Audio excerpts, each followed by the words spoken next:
झील भड़ा घरे एका से तरबर हो बाहरी आसी श्राद्ध सारी केमिति झील पाखक फेरीजे से चिंतार व्यस्त हो पड़ुथिले।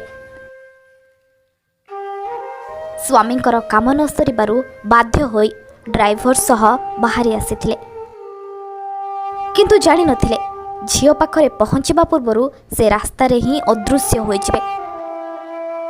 आमे कहूछु निखोज महिला प्रतिमा साहूंक कथा। कार धक्कारे पोलरु तळकु पड़ी जिबा परे ए जय मिलुनी तांको पत्ता। बौद्ध महानदी पोलो उपरे होइथिबा मर्मन्तुद सड़क दुर्घटना समस्तंकु व्यथित करिछि। कार धक्कारे पोलोरे बाड़े होई महानदी मध्यकु छिटिकी पड़िथिबा महिला प्रतिमा साहूंकर एपर्यंत कौनसी खोज खबर मिलुनी। बौद्ध जिला आठमल्लिक ब्लॉक कंपला गाँवर प्रतिमा गतकाली बौद्ध स्थित नुआसाही भड़ा घरे झील को छाड़ी पितृपक्ष श्राद्ध देवाकू स्वामी गाँ को बाहरी जाइथिले।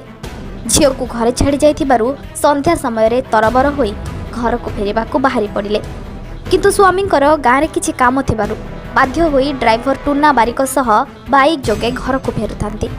आउ एही समय रे घटी जाइथिला एभली एक हृदय विदारक घटना जहाकू देखि समस्ते स्तब्ध हो जाइथिले।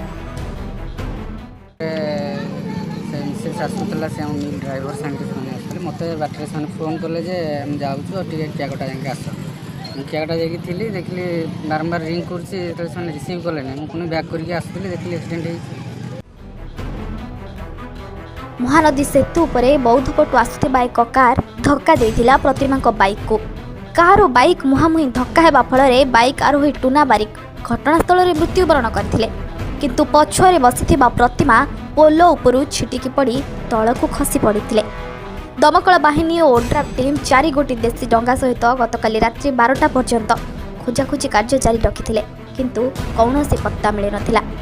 वर्तमान पर्यंत 24 घंटा हो जाइथिले भी एपर्यंत महिला कौनसी खोज खबर मिलुनी। बौद्धरू दीपक आदार रिपोर्ट, ओडिशा रिपोर्टर।